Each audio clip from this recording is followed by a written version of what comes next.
Let me get your thoughts first on this state visit. What do you expect to come out of it? Well, I think it's actually fairly broad-gauged, but most importantly, having President Xi in Washington, being welcomed with 21-gun salute, being respected as a foreign leader, that's actually important back in China. Because, again, every predecessor of President Xi in recent memory has come to Washington, has been welcomed, and he wants to be seen as being on level playing field, level to level with the American president. Earlier today, White House officials briefing reporters talked about what they hope to have on the agenda here in Washington, D.C. And the first thing that they're planning is a private dinner between these two leaders. They pointed out at Sunnylands how these two men bonded.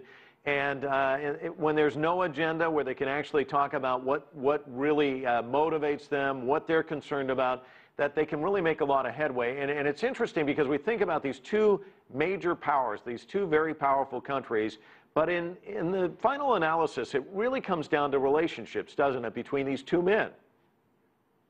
Absolutely. In fact, in advance of the visit, there have been a number of deals on railways, on clean energy, and perhaps even on cybersecurity that have been reached. So there are going to be things that are announced, but more importantly also that the two leaders can get down. They already talk to each other from time to time.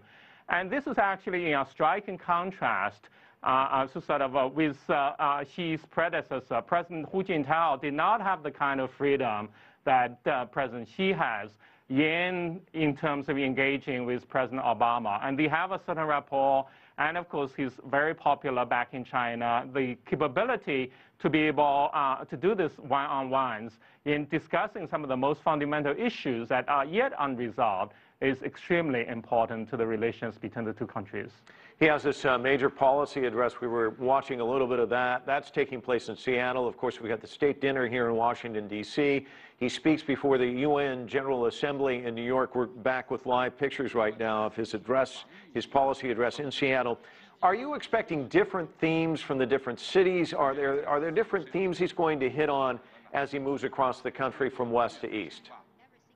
Oh, absolutely. I mean, the most important aspect of this is he's only stopping in Washington, D.C. fairly briefly. There is, of course, the private event. There is also actually the formal sort of a welcome and so on. But in fact, it's actually bracketed, number one, by his visit to Seattle, his meetings with the business leaders, his outreach to the people of America, from actually a town that's welcomed his predecessors in the past. And also it's a technology town.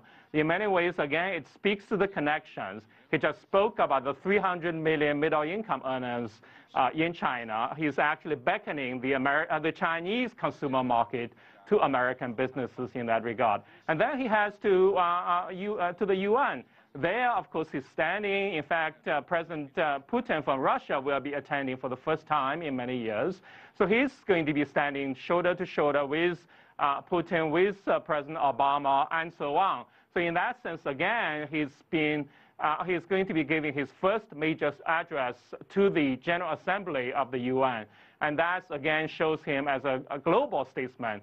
So in that sense, it also speaks to the delicate nature of the relations between Beijing and Washington, and the fact that he prefers to spend more time in Seattle and, of course, in New York rather than in Washington, D.C., where actually there seems to be a little more of a copying on the relations and complaints about Chinese behavior and so on. All right, Dali Yong with his analysis from Chicago, Illinois. Thank you so much.